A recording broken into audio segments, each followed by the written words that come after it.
Bienvenue à l'Académie 3 tonnes.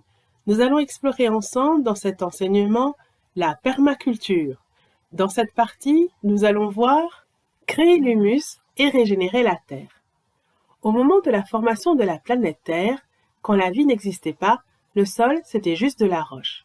C'est la forêt par la production de matière organique qui a donné la terre brune où poussent plus facilement les plantes. En permaculture, l'objectif, après avoir préparé la terre, c'est de recréer au plus vite cette couche de matière organique où les plantes poussent toutes seules, comme dans la forêt. L'idée est de faire comme les arbres de la forêt, à savoir laisser pourrir les feuilles au sol. Ainsi, on va ramener au pied des plantes tout ce que l'on a dans son jardin comme déchets organiques.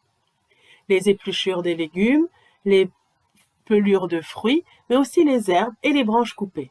Si on sarcle pour favoriser une plante, on va laisser les plantes coupées sur place pour nourrir la terre car c'est de l'engrais naturel. Le bois est d'ailleurs le meilleur engrais naturel.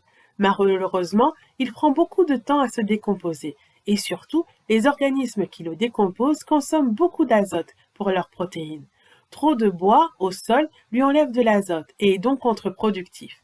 L'idéal est de mettre de la matière organique verte qui contient beaucoup d'azote et de la matière organique brune qui consomme de l'azote pour avoir une partie des déchets qui fonctionne tout de suite et une partie de l'engrais qui sera très performant dans 1 ou 2 ans.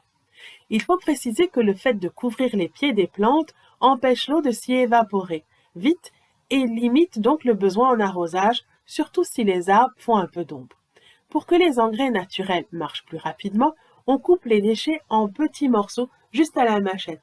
On peut aussi accélérer leur décomposition en les laissant pourrir dans un trou, en y versant un peu d'eau et en recouvrant de feuilles pour éviter les insectes.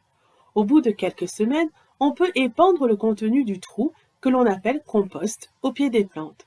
Dans une telle configuration, la terre se régénère automatiquement et n'a pas besoin de la mettre en jachère ni de faire des brûlis. La terre fabrique son propre engrais.